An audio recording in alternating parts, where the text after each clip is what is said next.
So here we are in the full tomato flow.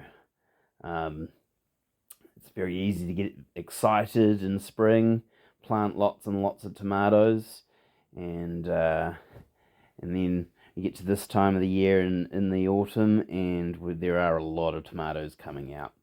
So you better have some recipes to preserve that bounty.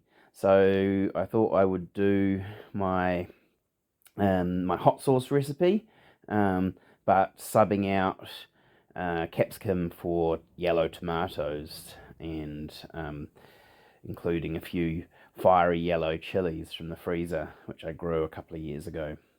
Whole head of garlic. This is a sort of a sriracha influence sauce. One green chili too from the garden, just to try and bulk up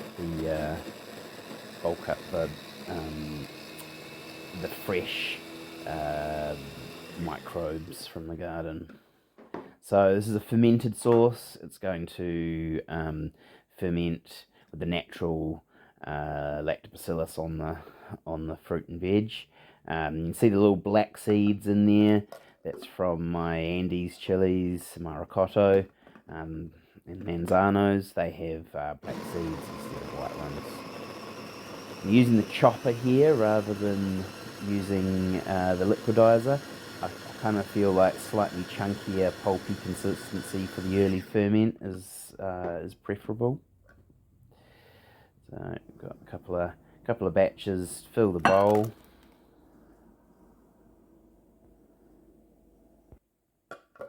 Another load of tomatoes. There's a lot of yellow cherries this year, which is not a bad thing.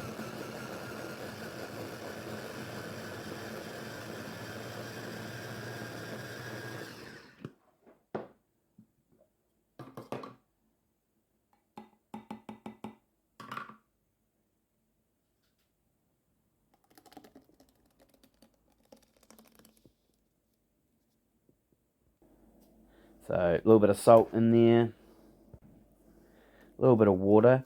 I just use tap water. I know people get funny about chlorinated water going into these ferments, but I've never had any issues.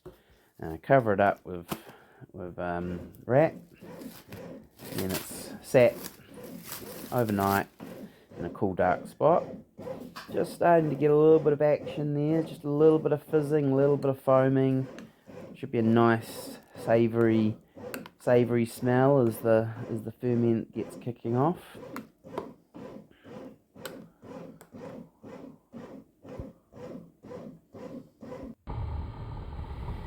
Midway through, I decided to put it in the liquidizer, give it a churn up, then gave it another couple of nights.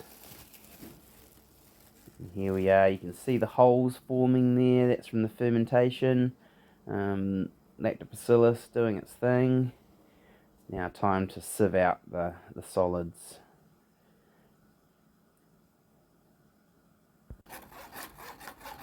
And all the seeds and all the stuff you don't want in the sauce out. Pass it through there. There you go. Discard that. Sort of the consistency of pumpkin soup. Now I don't leave my sauces raw, so a little bit of sugar, a little bit of vinegar at the end, just to correct the flavour profile, and then I'm gonna bring it up to the boil point on the stove, just to stop any of those microbes that are in it, and then we'll package it into bottles, and we've got a tasty addition to the breakfast table, or Mexican food, or all sorts of things. A little splash of hot sauce is pretty good for enhancing one's life. There we are. Ta-da!